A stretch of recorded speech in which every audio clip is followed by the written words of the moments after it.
Qu'est-ce que c'est l'onction? L'onction c'est une capacité. L'onction c'est une grâce que Dieu donne à quelqu'un pour le qualifier dans un domaine quelconque. Écoutez bien aimé dans le Seigneur. Sans l'onction, tu ne feras rien qui peut attirer l'intention des gens. Sans l'onction, tu n'apparaîtras jamais belle ou beau devant les gens. Sans l'onction, tu ne feras jamais de distinction même à l'université. Sans l'onction, tu ne prêcheras jamais avec distinction. Sans l'onction, même dans la société là, tu ne seras jamais distingué. Même dans les chants que tu chantes là, si tu n'as pas d'onction, tu ne feras rien. Je me répète, la première des choses, tu dois te connecter à un homme solution, un homme réponse, un homme délivrance pour toi. C'est là où il y a l'erreur de beaucoup de gens aujourd'hui. Tu te colles à qui? Tu marches avec qui? Tu partages avec qui? Un leader ne peut jamais s'attacher à quelqu'un qui n'ajoute pas un plus dans ce qu'il fait. 2 Rois chapitre 4. 2 Rois chapitre 4. Nous commençons par le premier verset et nous descendons. Nous lisons la parole avec joie au nom de Jésus. Une femme d'entre les femmes des fils des prophètes cria à Élisée en disant: mon serviteur, mon mari est mort. Et tu sais que ton serviteur craignait l'Éternel. Or le créancier est venu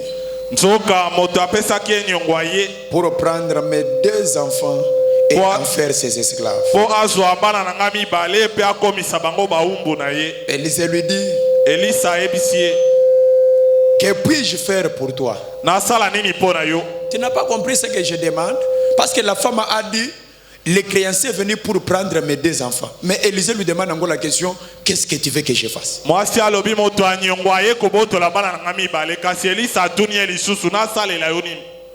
Qu'as-tu à la maison? Elle répondit: ta servante n'a rien du tout. À la maison qu'un vase d'huile. Il lui dit: va demander au dehors des vases chez tous les voisins. Des vases vides. Et n'en demande pas un petit nombre. Parole du Seigneur.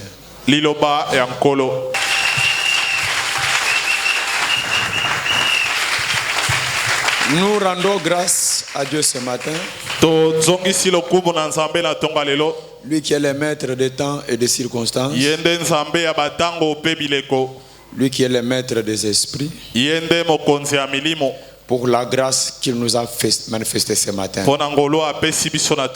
Si nous sommes vivants, c'est parce qu'il y a quelqu'un qui l'a voulu. Et ce Dieu-là mérite les acclamations. Je dis merci à notre Père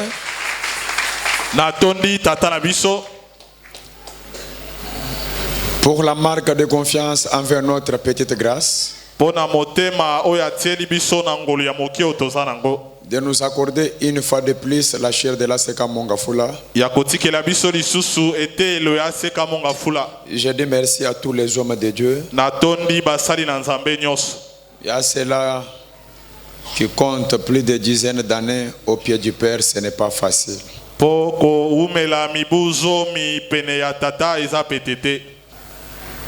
Le grand thème que je dois exploiter à partir de mardi, je l'ai intitulé La délivrance du sang. Amen. Amen. La délivrance du sang. Mais selon le respect des Écritures et le respect de l'ordre sabbatique. Comme je serai focalisé sur les choses des démons, famille, délivrance, tout consort, je ne peux pas déranger l'ordre sabbatique pour prêcher sur les démons aujourd'hui dimanche, non. C'est le thème que je dois parler au courant de la semaine. Mais selon l'ordre sabbatique, je vais te parler sur l'onction aujourd'hui. Et c'est cette onction-là qui doit nous amener dans la délivrance du sang.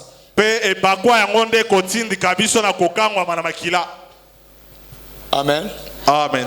Alléluia. Amen. Je disais que selon l'ordre sabbatique, je dois parler sur l'onction.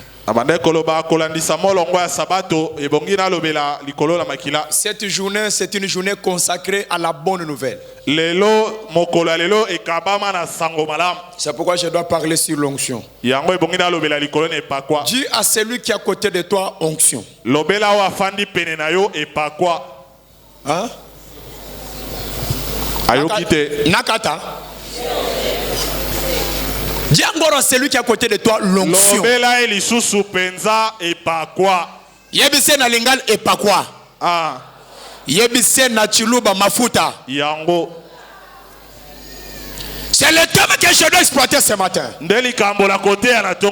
Qu'est-ce que c'est l'onction? L'onction, c'est une capacité. L'onction, c'est une grâce que Dieu donne à quelqu'un pour le qualifier dans un domaine quelconque. Écoutez bien aimé dans le Seigneur. Sans l'onction, tu ne feras rien qui peut attirer l'intention des gens. Sans l'onction, tu n'apparaîtras jamais belle ou beau devant les gens. Sans l'onction, tu ne feras jamais de distinction même à l'université. Sans l'onction, tu ne prêcheras jamais avec distinction. Sans l'onction, même dans la société là, tu ne seras jamais distingué. Même dans les chants que tu chantes là, si tu n'as pas d'onction, tu ne feras rien. Je suis venu dire à quelqu'un, après cette prière, que l'onction de Dieu te localise. Est-ce que je parle à quelqu'un ce matin? Mon frère, moi je parle vite, il faut entrer dans mon esprit. Je disais qu'après l'écoute de ce matin, tu ne retourneras jamais tel que tu étais venu. Parce qu'il y a une capacité, il y a une grâce qui va descendre sur toi. Et c'est lui qui me dit Amen. Sois la première personne à recevoir cette onction. Vous savez, prêcher ce n'est pas un problème. Mais quand tu prêches là, est-ce que les gens sentent l'onction? Chanter ce n'est pas un problème. Quand tu chantes là, qu'est-ce que les gens sentent? Préparer ce n'est pas un problème. Et quand toi tu prépares, et quand les gens mangent ce que toi tu as préparé, ils sentent quoi? Là tu vas comprendre que l'onction même dans la cuisine, l'onction même dans les maquillages. Vous savez, il y a d'autres gens quand il n'a pas l'onction, même s'il se maquille, il sort à Zobi Melokole Chifoueb. ezala moto mosusu azange pakwa ata na bonzenga azobima mabe. Oh, nano monango te. Ya muntu afandele pena miroir apakola silisi. Le rabi boto o mona mosango za liboma toni mais ya monika bimi bien. Abomeli yango nzoto. Mafuta. La Bible parle d'une femme veuve, mais elle était la femme d'un prophète. Elle est restée avec ses 2 enfants. Un homme est venu réclamer ses 2 enfants. C'est là où il y a le grand thème, la délivrance du sang. Cet homme ne peut pas prendre les enfants de tout le monde. Mais il va réclamer les enfants de celui qui avait sa dette. Or que cette loi parentale ne vient pas par la figure ni par le nom, mais cette loi parentale marche dans le sang. Mais ce n'est pas ça mon problème ce matin. Mais la Bible dit que cette femme cria à Élisée en disant, ton serviteur mon mari est mort. Mais tu sais que ton serviteur craignait l'Éternel. Malgré qu'il craignait l'Éternel, il a laissé des dettes qui fait à ce que mes enfants peuvent devenir demain comme des esclaves. Je parle de 3 ou 4 choses. La première des choses qui amène l'onction à opérer dans la vie d'une personne. La première des choses qui accompagne la délivrance dans la vie d'une personne. La première des choses qui peut t'introduire dans un autre monde de vie, c'est comprendre à se connecter à celui qui est un homme bénédiction, un homme solution pour toi.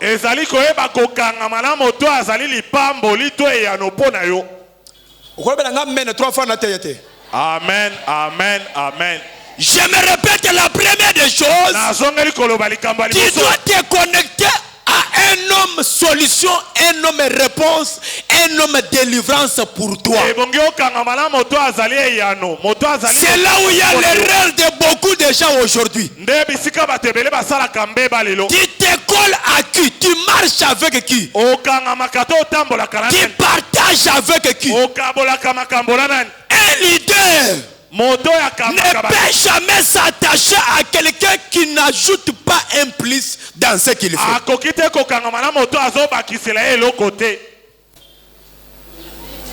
Amen. Amen. Un homme étoile, celui qui est appelé à faire des exploits de distinction. Tu ne peux pas t'attacher à quelqu'un qui n'apporte pas un plus dans votre vie. C'est ça l'erreur que nous faisons tous les jours. Et surtout nous les chrétiens. Mais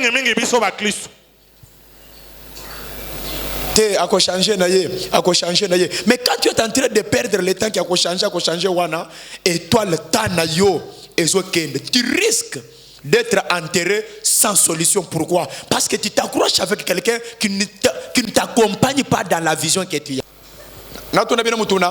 Tuna papa. Tozana bamiyi bina cité awa.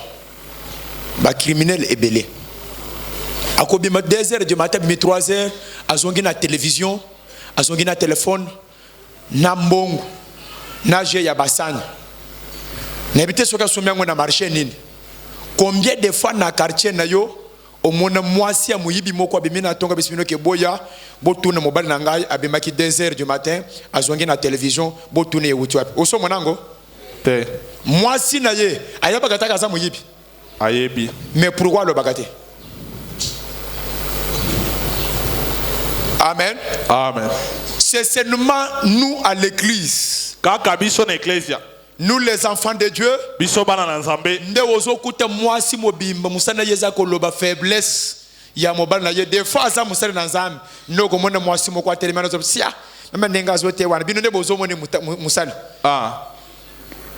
ndumba moko kosakana te ya makasi soka bandiko finga okoyeba jamais que ateyaka wana muteya zote ya liboso mais mwasi na sima na quartier place ya fandi wana azo silicier le poste azo bisabation sike bomona nenga zo sala wana te momeli masanga wana mobali te soka za mobali te ofandi na yepona nini yango nde likambo okopesa ngamena bien amen. Et cette femme comme ça, un homme comme ça à côté de toi, qui ne t'accompagne pas dans la vision, dans ce que tu fais, c'est une forme d'échec. Moi, si ton mobile yandenge wana pene na yo azo kamba on emoni seli na yo te ezali pamba. Il peut être votre ami. Il peut être un collègue.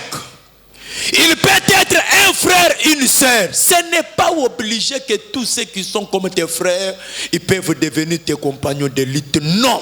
Akoki kozala moninga ya kelasi, moninga bokola, kasi etindami kaka te akoma moninga na yo ya pene pene. Et si tu n'as pas encore découvert les hommes solutions pour toi, soki na nokutani na bato biyano, tu ne feras rien dans la vie. Okosala ke eloko te na bomoi. Voilà. Tala. Les serviteurs mosali d'un prophète majeur comme Élisée, ya mosakoli ya lokumu lokola Elisa, il meurt, akufi, il laisse des dettes, atiki banyongo, mais à côté de lui kasi pene na ye il y avait un homme d'onction, ezalaki na moto na un prophète majeur comme Élisée. mosakoli ya lokumu lokola Mais Elisa. comme cet homme n'avait pas encore découvert que cet homme c'est une solution pour moi, kasi lokola ye yebaki na ino te moto ye ya nopola il laisse l'onction chemin. atiki epakwa efandi pamba. Lui il meurt, il laisse des dettes. Ya akufi atiki nde banyongo. Il y a beaucoup de gens qui marchent avec des problèmes, ezala bato ebele bazotambola na makambo, qui marchent avec des maladies dans leur corps, bazotambola na bokolo na parce que jusque là po kino lelo il n'a pas encore découvert celui qui a la capacité onctionnelle pour le changement, la transformation de sa vie. akutani na moto aza na epakwa ya mbongo wana ya bomoi na ye te. C'est pourquoi tala tina je vais exhorter l'église ce matin. nali kolendisa eklesi D'ailleurs dans cette génération, ete na ekeke oyo vous devez beaucoup tirer attention. ebongi bosala keba. Je suis clair avec vous et je suis sérieux. naza polele mpe nazoloba ya Vous solo. devez beaucoup tirer attention. ebongi bosala keba Nous mingi. sommes dans une période très compliquée toza na eleko moko ya mobulu makasi où beaucoup de mercenaires, des criminels, des sorciers, des magiciens sont devenus des pasteurs. oyo bato mabe ebele babisali babateli mpate. Et vous serez choqués du fait qu'aujourd'hui, là où tu peux trouver des fétiches, de toutes sortes de fétiches, des aventures de toutes sortes, c'est à l'église. okokama ete mikolo ya lelo bisika okokuta bosoto mpe buzoba ya lolenge nyonso na eklesia. Beaucoup de ces papas-là que vous voyez là, Bible, ce sont des magiciens, ce sont des sorciers, mais là tu veste, Bible, ke baza bateye na tomo loboko na ngali kolo Elia zo recréter zolo bekenetika linga moko zamalobi no yango setumbile. Je suis venu dire à quelqu'un ce matin kokwe ya na aventure ya ndoki moko te. Amen. Quoi na aventure wana te baza belé bakamati kombo Yesu bacheli kolo, mais en réalité les serviteurs du diable. Nzoka basali ya diable. Et si tu ne tombes pas dans celui qui est capable de transformer votre vie, tu resteras longtemps sans rien faire. La deuxième des choses,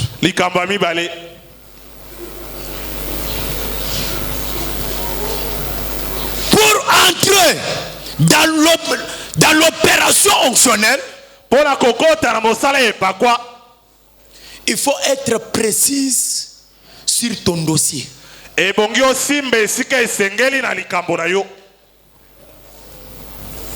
n'est pas parce que quand tu viens à l'église, tu n'as pas de position, tu ne sais pas ce que tu es venu faire. Il y a même des gens, quand on les surprend, tu veux que Dieu te fasse pour toi, quoi pour toi? Mais il y a une église à Tchépé maquillage. Si tu n'as pas de précision sur votre dossier, tu ne recevras jamais l'onction. Lisez la Bible. Pour que Jésus opère le miracle, il posait toujours la question, que veux-tu que je fasse? Mais il a vu que Bartimée était avec là, non? Pourquoi lui demander que veux-tu que je fasse pour lui? Il a trouvé cet homme couché dans le lit depuis 38 ans. Pourquoi lui poser encore la question, que veux-tu que je fasse? C'est comme ça cette femme est venue. Les chrétiens sont venus, tout ça. À la fin, Élisée lui demande, que veux-tu que je fasse? L'homme, vraiment, créer un espace, une semaine. Nous avons la table à petit, nous avons moi ça fufu. Nous avons le bon na poche. Nous avons le bon sac de fufu. Na pesier. Nebisi mateya ezate. Papa, mon tozo côté ya pour na sac ya fufu. Ela. Mateya ni na côté siko ya zoya na mutu na yewana. Sac ya fufu. A côté ya nini? Ne banto ba ya ka siko ya zote bino ka fufu. Nzambe apesa bantu fufu. Est-ce que Dieu on peut humilier Dieu, on peut rabaisser Dieu jusqu'au niveau des foufous? Non.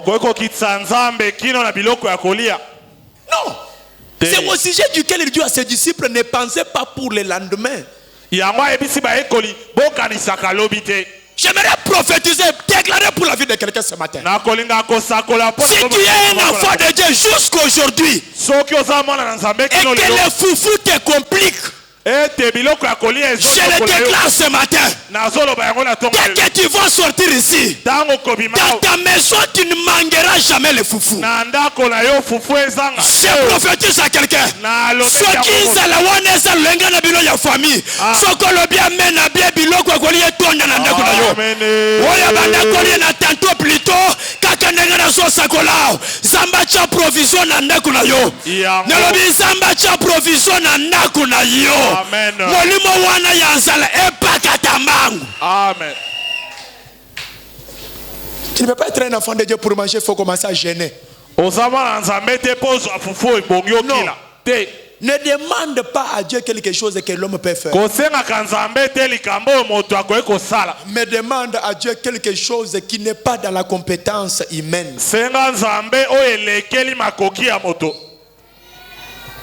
Et avec cette onction, tu vas le faire. La troisième des choses, avant que je ne commence ma prédication, la troisième des choses que tu dois comprendre, tu peux tout perdre, mais ne perds pas l'onction. C'est pourquoi un homme de Dieu, un enfant de Dieu qui se respecte, il doit faire l'effort de maintenir la présence de Dieu. On peut tout te prendre. Tu peux perdre tout. Mais ne joue pas avec la présence de Dieu.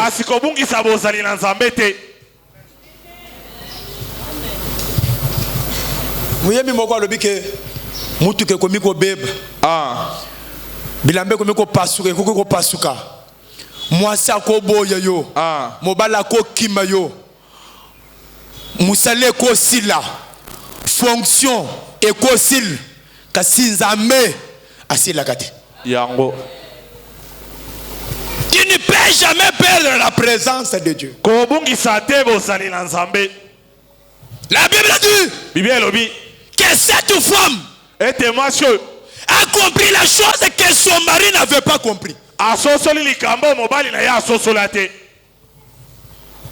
Son mari était avec Élisée, mais il n'avait pas découvert la capacité onctionnelle d'Élisée. Mais quand cette femme est restée avec les enfants et qu'on est venu réclamer les enfants, la femme a dit non, j'ai la famille, il y a des patrons dans cette ville, il y a les gouvernements, mais mon problème, ce n'est pas le gouvernement. Mon problème, ce n'est pas la famille. Mon problème, ce n'est pas toutes mes relations. Mais mon problème, il faut avoir quelqu'un qui peut apporter la solution. Et celui qui peut apporter la solution, c'est le prophète de Dieu. Je suis venu dire à quelqu'un, la présence d'un prophète, la présence d'un sacrificateur, c'est une solution de plus que le chef de l'État. Écoutez, c'est pourquoi dans une église mature, au lieu de construire le temple, on commence par construire les sacrificateurs. Parce que les temples, sans les sacrificateurs, c'est comme un dépôt. Mais un sacrificateur, même s'il n'y a pas de temple, il est toujours sacrificateur. C'est pourquoi un vrai fils doit honorer son père spirituel, parce que sa vie dépend de cette onction-là.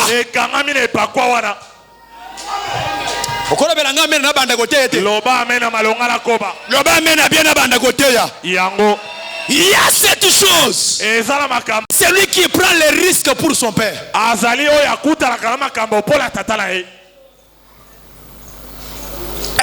fils, c'est celui qui prend les risques, mais pour défendre son père. Si tu veux aller loin, papa Alain, si tu veux aller loin, tu dois prendre les risques pour ton père. Un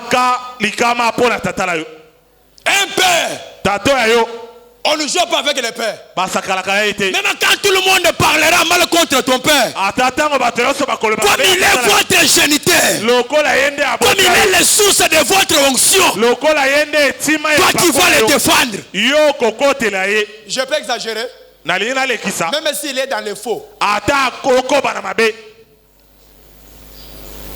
Amen. Amen.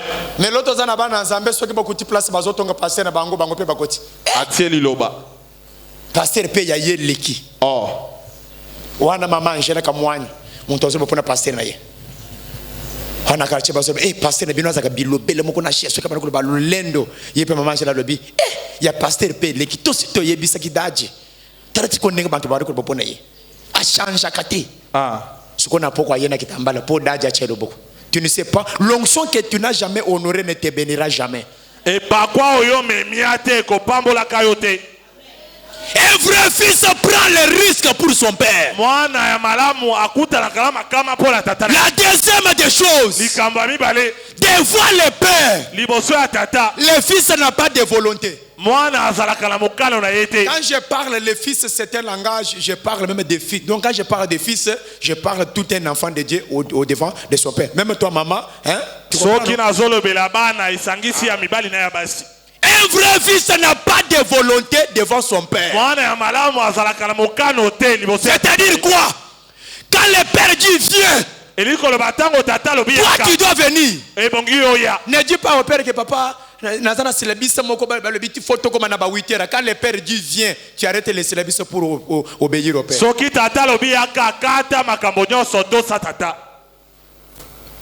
Est-ce que vous avez Amen. Est-ce que vous avez Amen. Lorsque le père dit demain c'est à 6 heures, ne discute pas. On ne discute pas avec la volonté du père. Obéis.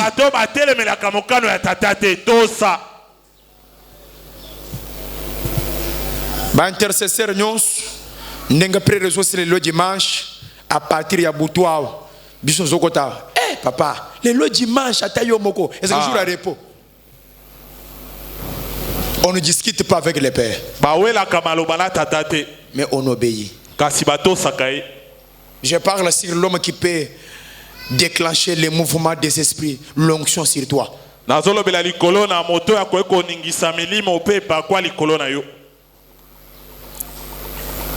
troisième des choses, devant le père, un fils ne regarde pas ses faiblesses. C'est-à-dire devant le père, le fils ne peut jamais avoir raison. Le fils ne peut jamais avoir raison. Beaucoup de gens échouent dans les ministères, dans la vie. Pourquoi? Même dans les mariages, je dois t'annoncer, devant un supérieur, apprends à être fautif.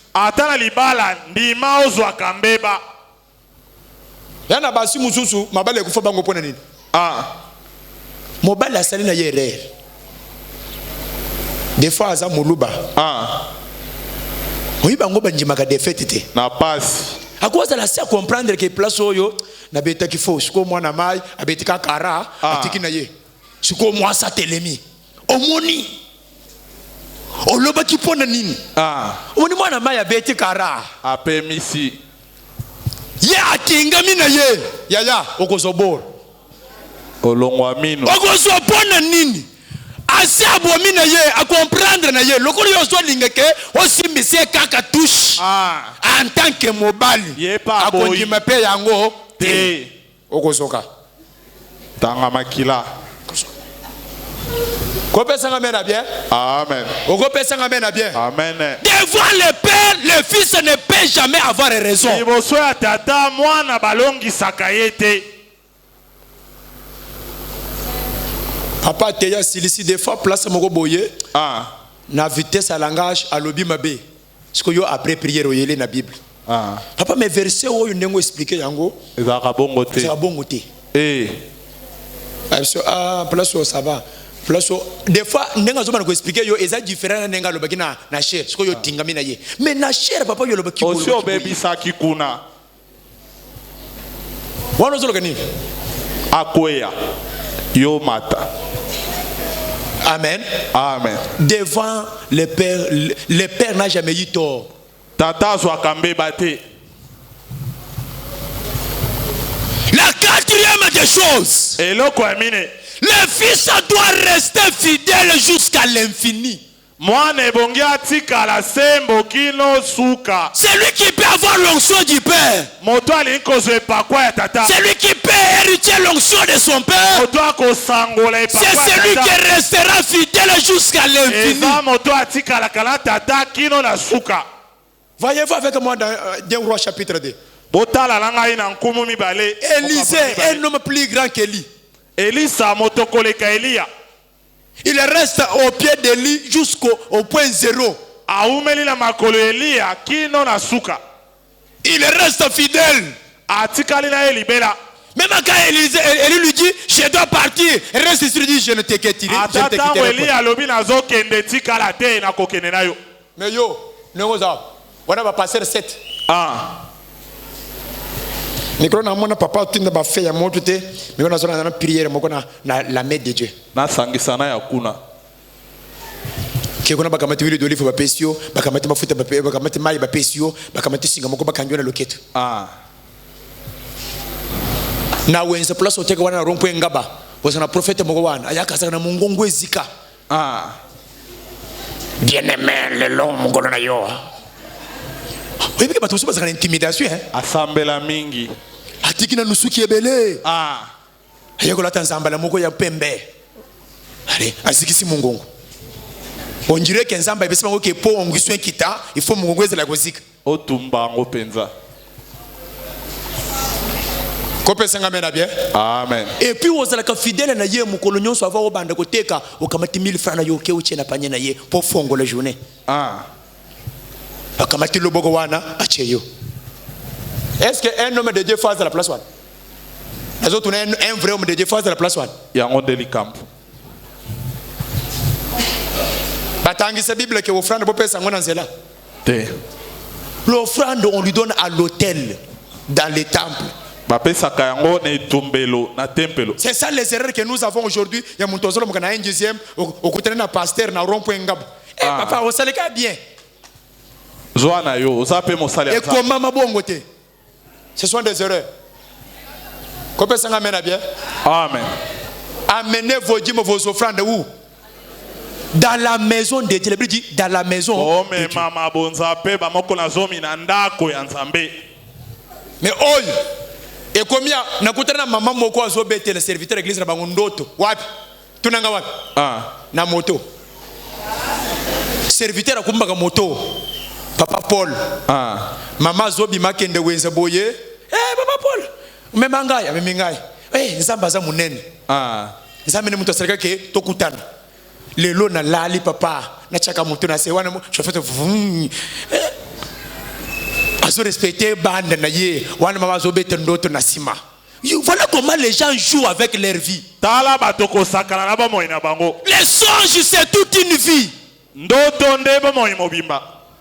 C'est un langage de Dieu, une communication de Dieu pour toi. Mais voilà comment tu négliges les songes.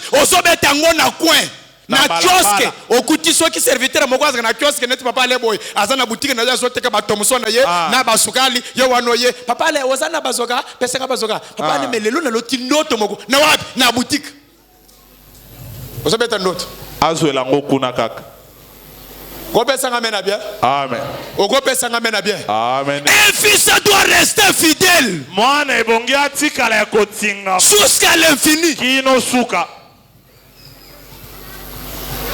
La quatrième des choses, pour recevoir l'héritage de l'onction, tu dois prendre les sacrifices. Les sacrifices devant les pères. Écoutez, une vie sans sacrifice,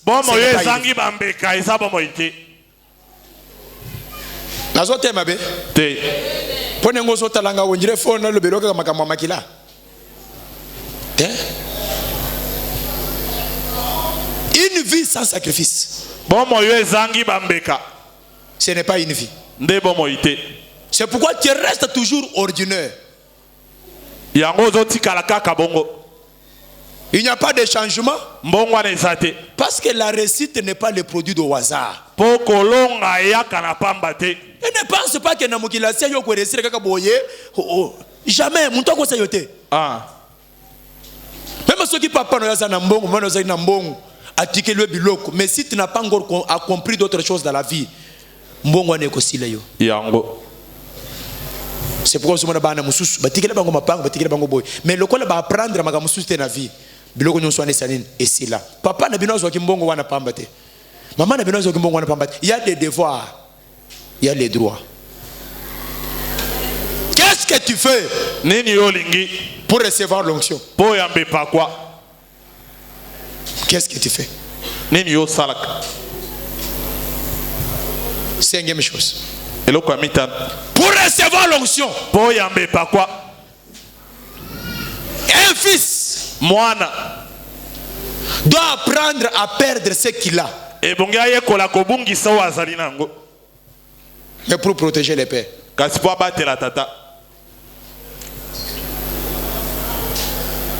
Vous savez, par moment, on limite Dieu. On limite Dieu par rapport à nos calculs. Écoutez, il n'y a rien que tu peux réaliser dans la vie si les esprits ne t'ont pas encore accompagné.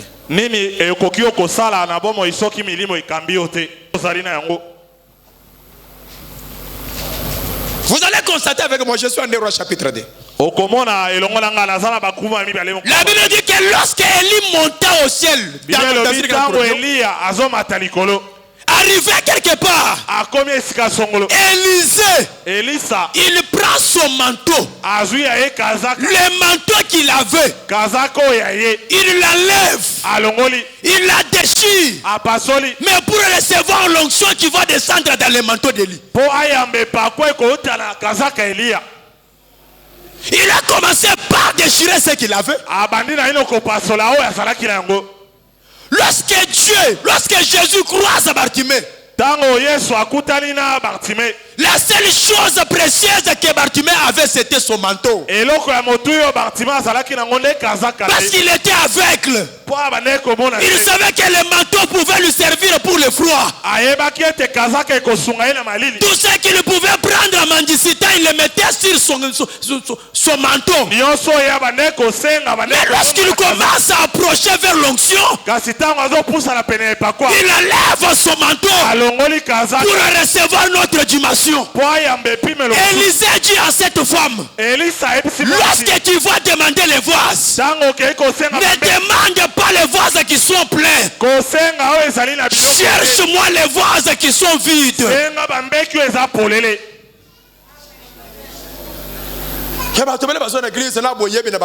Ayeba mingi.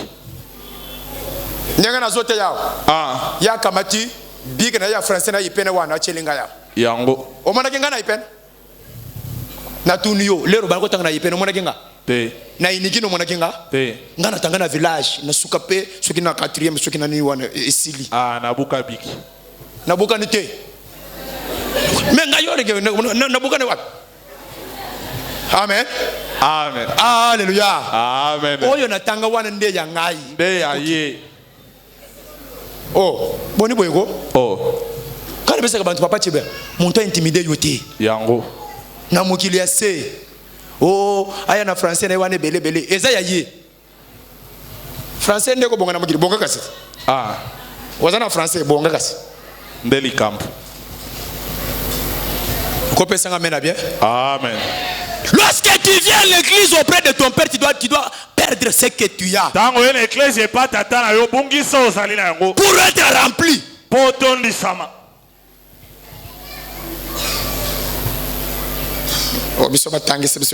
Protestant, il faut comme la prédication, il faut commencer par l'introduction.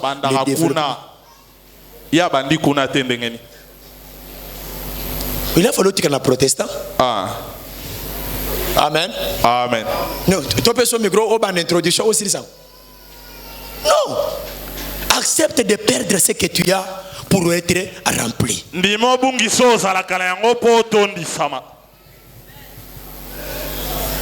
La sixième des choses. Pour recevoir l'onction,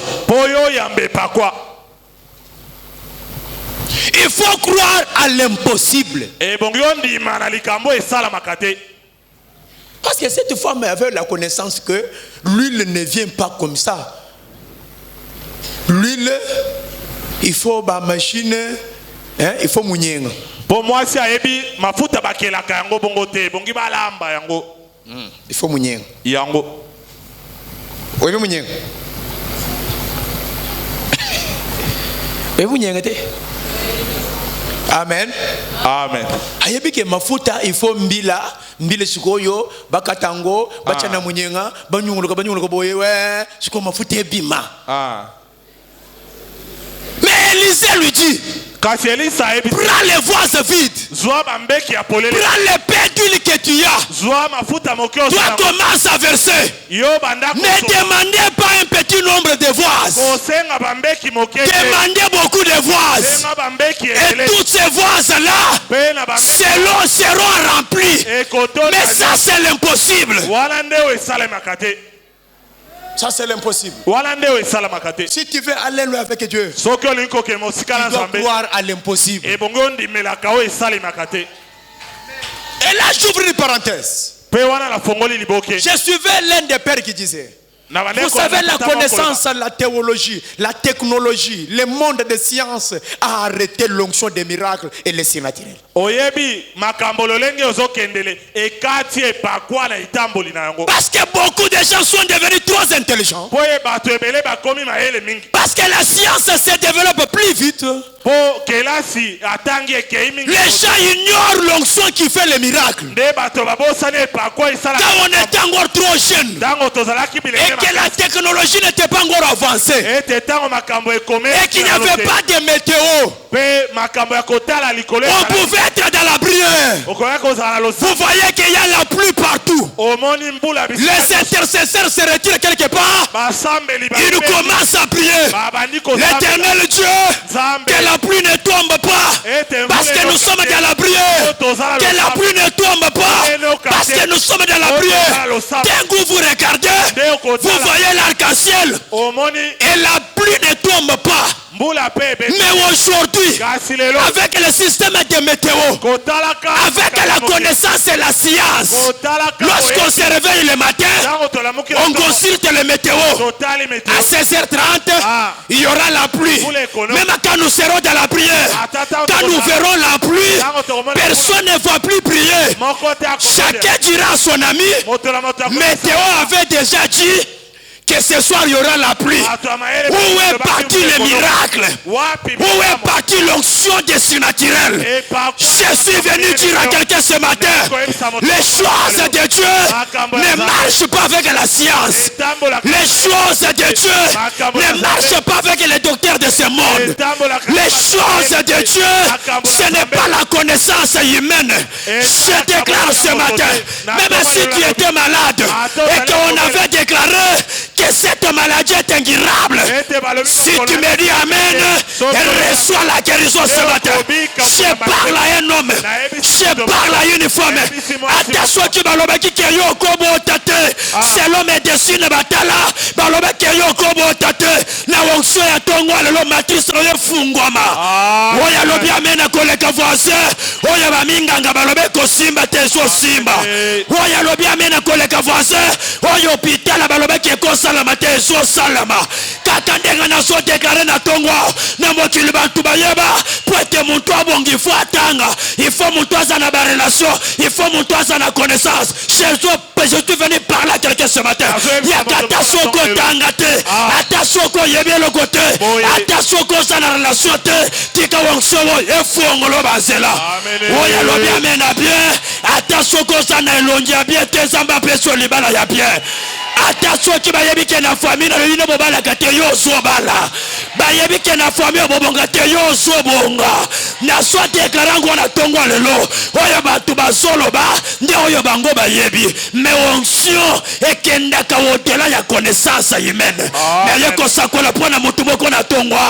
Attention qui ba loba ki ke yo, batali ko simba te. Na solo ba ke na tongo akatena wa ekatana.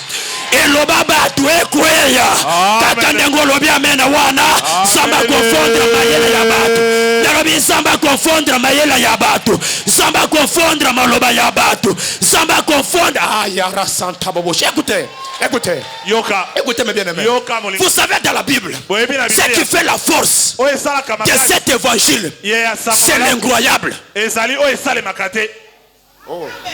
Je me répète encore. Ce qui fait la puissance de cet évangile, c'est l'incroyable. Il commence avec Abraham.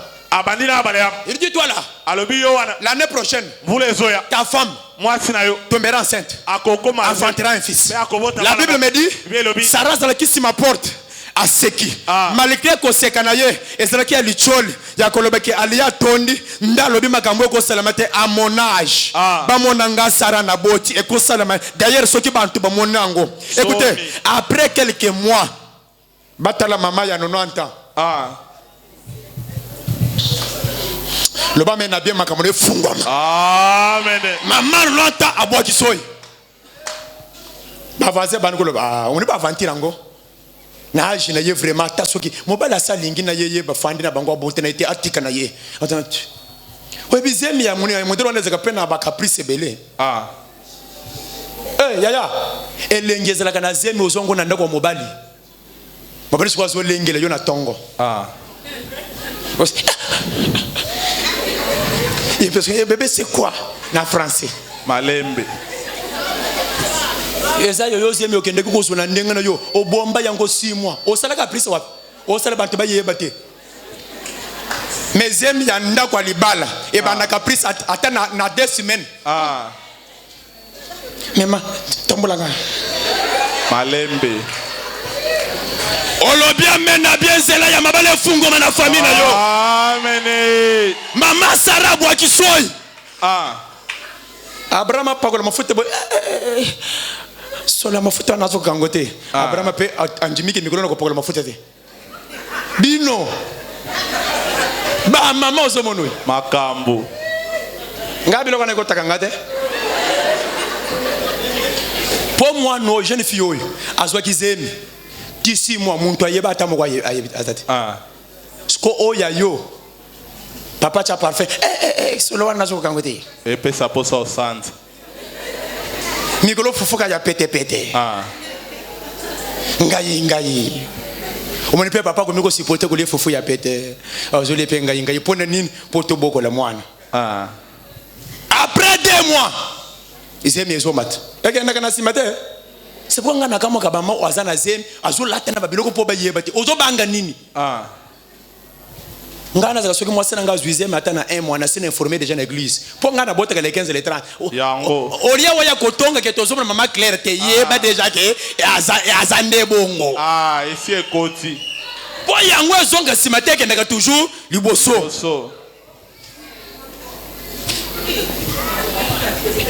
on dira melima yebele maite yango makambo c'est salami le Dieu des impossibles. Amen. Après 9 mois Zambi wala boy. Bamona mama mwako azoya boy. Lera zo koma na hôpital na ba fama kusheza bazoka am. Bazo bakela me. Mwana zoya na changwa. Na tumwa milangi na yo beta kakolengele. Alinga kati sa makadam. Mutuka moko lande crise moko elokotie. Pop. Mwana kweyi kawo.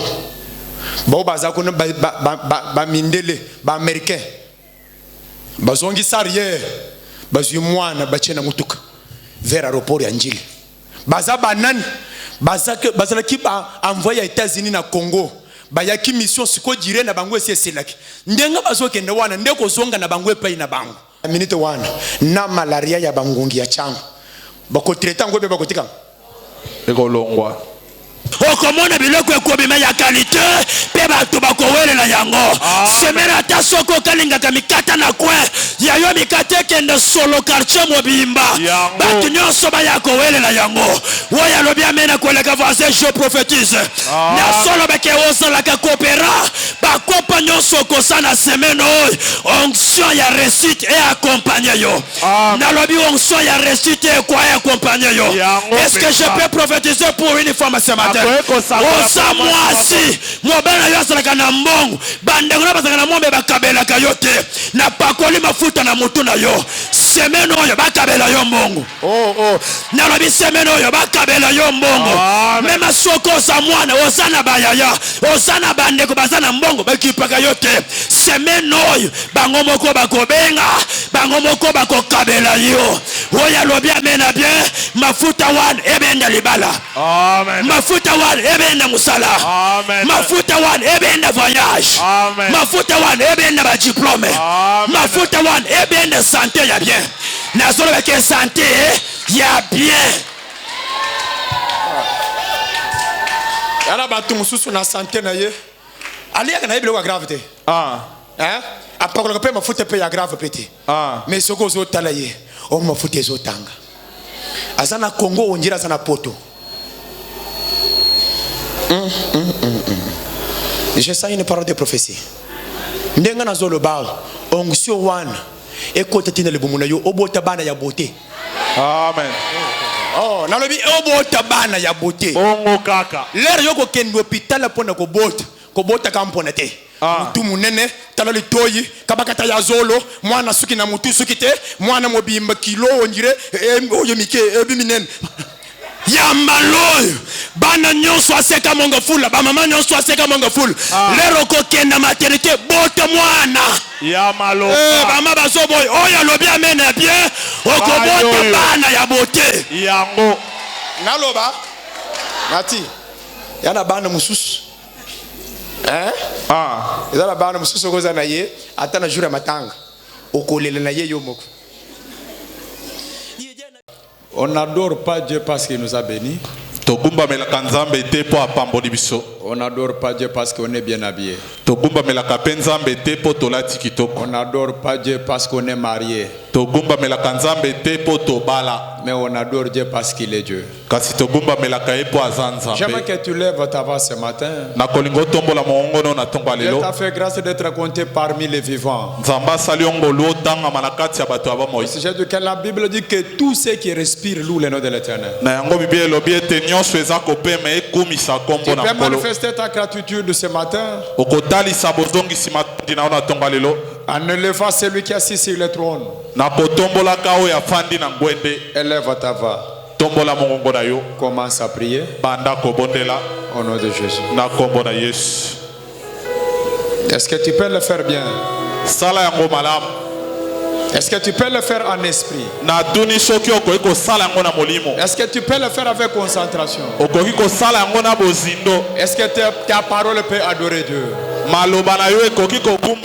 Est-ce que ta parole peut élever Dieu? Est-ce que ta force peut adorer Dieu? Est-ce que ton esprit peut adorer Dieu? Est-ce que tes mains peuvent adorer Dieu? Est-ce que tes mains peuvent élever celui qui est assis sur le trône? Que Dieu bénisse celui qui est en train de l'adorer ce matin. Il s'est au milieu de la louange et l'adoration. Il descend dans des moments comme pareil. Il manifeste sa gloire dans des moments comme pareil. Il guérit les maladies incurables dans les moments comme pareil. Il coupe les chaînes de la famille dans des moments comme pareil. Est-ce que tu peux monter dans une autre dimension d'adorer Dieu?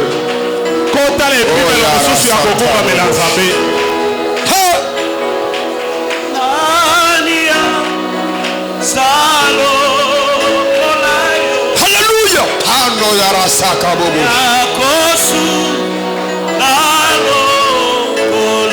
Viens comme toi, Shama. Viens comme toi, le maître des esprits.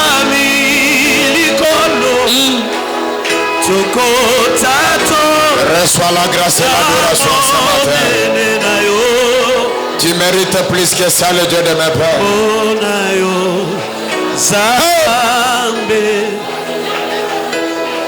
Sekona sekoyo kumama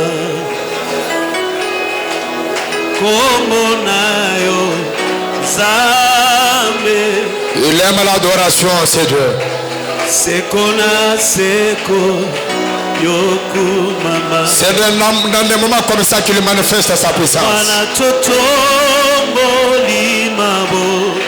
Voilà le moment que la gloire de Dieu va descendre ce matin, je le sens. Totatoli oya simbi kolose suki apembe kobimate.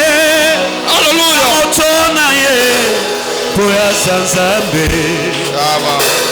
kumama kolo Shama kumama kolo kumama kolo.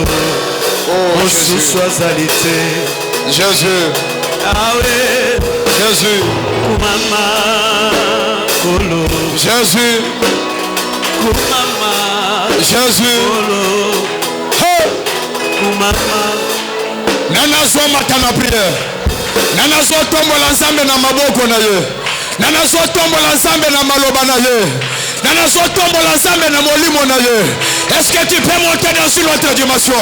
Lolenga Yesu asoba na komata. Malaji wane sana soto bana kofukama. Lolenga Yesu asoba na komata. Bila kelema be wane bana kofukama. Lolenga Yesu asoba na komata. Selba wane bana kofukama. Lolenga Yesu asoba na komata. Bobola wane bana kofukama. Lolenga Yesu asoba na komata. Maloba ya bantu wane kweya. Lolenga Yesu asomata. Kilokatera wane fukama. Alléluia. Je sens la présence de Dieu ce matin. Je sens la présence de Dieu ce matin. Je sens la gloire de Dieu ce matin. Je sens une autre dimension de la gloire de Dieu ce matin. Est-ce que tu peux monter dans la prière? Est-ce que ta parole peut monter de plus que celui qui est à côté de toi? Est-ce que tu peux le faire en esprit? Yarasaka Bobosh. Hosanna, Hosanna, Hosanna, Hosanna, Hosanna, Hosanna, Hosanna. Il y a quelqu'un qui sera couvert de la gloire de Dieu ce matin. Parce que dans l'adoration, il y a les miracles qui s'opèrent. Dans l'adoration, il y a les signes naturels. Dans l'adoration, il y a la délivrance. Dans l'adoration, il y a la main de Dieu qui descend pour sauver la vie de plusieurs. Voilà. Oh Jésus. Oh Jésus. Oh Jésus. Oh Jésus. Yoka, yoka, yoka. Donne-moi la maman qu'on a eu à l'école. Un jour, Jésus sortait de Jéricho. La Bible me dit à la porte de Jéricho. Il croisa un homme aveugle depuis sa naissance. Et cet homme était appelé Bartimée. Cet homme a eu la révélation de l'adoration. La Bible dit qu'il a commencé à invoquer Jésus. Il n'a pas invoqué Jésus comme on l'avait informé de l'appeler Jésus de Nazareth. Mais il a commencé à appeler fils de David. Parce que parmi les noms de gloire de Jésus, l'appeler fils de David, c'est l'appeler que tu es roi. L'appeler que tu es Seigneur. L'appeler que tu mérites la gloire et la glorification. C'est pourquoi Jésus s'arrêta. J'aime que dans l'adoration de ce matin, Yesu atelema bisiko sali. Attention qui Yesu leka qui est déjà. Le lengo soit tombé na tongo lelo. Yesu atelema akote belika monayo. Oso banda gobete maboko. Oso yebiseke papa. Le lenga na soit tombé la yo. Le loko le kangate. Le lenga na soit tombé la yo. Papa koti kanga boyete. Le lenga na soit tombé la yo. Présence na yo ezananga. Le lenga na soit tombé la yo. Bikamwe banda na vinanga. Le lenga na soit tombé la yo. Bisunanga pe fungwama. Hallelujah. Hallelujah. Alléluia. Alléluia. Tu mérites la gloire ce matin. Tu mérites la gloire de Dieu de mes pères. Tu mérites les acclamations et les cris de joie. Tu mérites d'être élevé ce matin. Chama. Tu es comme toi, Chama. Tu es comme toi, le maître des esprits. Tu es comme toi, le Dieu des Ruboyes. Je te sens dans mon esprit ce matin. Je sens ta présence au milieu de nous ce matin. Oh, Yarasaka Bobo. Alléluia. Jusqu'ici, Yahweh. tu m'as secouru. Yahweh. Aïe, Yahweh. Jésus. Aïe, bitumanga monangambo. Aïe, La gloire de Dieu est là. La gloire de Dieu est là. La gloire de Dieu est là. La gloire de Dieu est là. Le Dieu de gloire est là ce matin. Le Dieu de gloire est là ce matin. Le Dieu de gloire est là ce matin. Le Dieu de gloire est là ce matin. Yahweh, Yahweh, Shabukola Yahweh. Yahweh. Sambi mwipa mutamba mwipa kubwipa. Yahweh.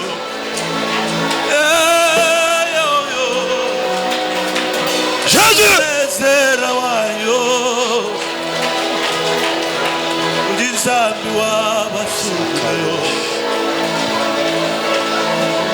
Tujibala kukukuila mujindemu. Yesu. Lesa mukatape yo. Yesu. Yesu. Wafako baba wangu. Yesu.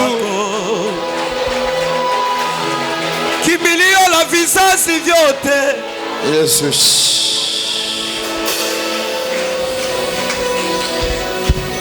Lui qui était plus grand, il s'est humilié jusqu'à la mort de la croix. À cause de cette humiliation, il a été souverainement élevé. La Bible dit, et on a donné le nom qui est au-dessus de tout nom. À cause du nom de Jésus, que tout genou fléchisse. Je crois ce matin que dans cette atmosphère d'adoration, les grands sorciers qui dominaient sur ta famille,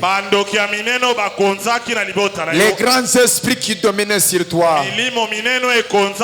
ils vont se prosterner devant le nom de Jésus. La situation qui trouble ta pensée va se prosterner devant le nom de Jésus. C'est pourquoi cette femme a la perte du sang. Même cet homme, le Messie qui était possédé par une légion de démons, la Bible dit qu'ils avaient compris de se prosterner à ses pieds. C'est alors que l'autre a été délivré de ses des esprits. Et l'autre, la maladie s'arrêta. J'aime que ce matin, tu commences à claquer les mains légèrement. Tu claques les mains légèrement. Est-ce que tu peux commencer à le faire? Je disais légèrement. Légèrement. Fais-le en esprit. Fais-le légèrement. Fais-le légèrement. Tel que tu es en train de le faire, il y a une gloire qui va descendre dans ta vie ce matin. Est-ce que tu peux le faire en esprit? Tu le fais avec foi. Même si tes mains n'ont jamais touché l'argent, dans cette adoration, il y a une onction d'argent qui va descendre sur toi. Même si tes mains étaient liées, dans cette adoration, tu reçois la délivrance de tes mains. Est-ce que tu peux le faire légèrement? Tu peux le faire légèrement. Tu peux le faire légèrement. Tu commences à ajouter des paroles. Tu commences à adorer Dieu. Osoye biseye que papa na yeko tomole na tongo lelo na banzala na ngai na seleba na ngai na bapasi na ngai na minyoko na ngai me nazo betelo maboko Yesu nazo tomolo yo kaka nazo betelo yo maboko na malacho yo na nzoto nazo betelo yo maboko na nzalo ezo sangana libomo nazo betelo yo maboko na bilakeli mabe ya libota nazo betelo oh ya rasanta kaka bobos. Est-ce qu'il y a quelqu'un qui le fait avec foi? Est-ce qu'il y a quelqu'un qui le fait avec foi? Est-ce qu'il y a quelqu'un qui le fait avec foi? Je le sens ce matin. Je le sens ce matin. Je le sens ce matin. Je sens la gloire de Dieu ce matin. Je sens la puissance de Dieu ce matin. Tel que tu es en train de le faire. Oyo bandaki kokonza yo, eso bandako fukama. Oyo bandaki kodomine yo, eso koya na pouvoir na yo. Oyo bandaki kodomine likolo ya libota, eso koya na pouvoir na yo. Kaka nego sobeta boko so tombola Yesu. Yesu amata likolo ya famille na yo. Yesu amata likolo ya kindoki. Yesu amata likolo ya banganga. Yesu amata likolo ya bademo. Yesu amata likolo ya célibat. Yesu amata likolo ya maladie. Yesu amata likolo ya chèque. Est-ce que tu peux monter dans la prière? Oh, Satan. Merci.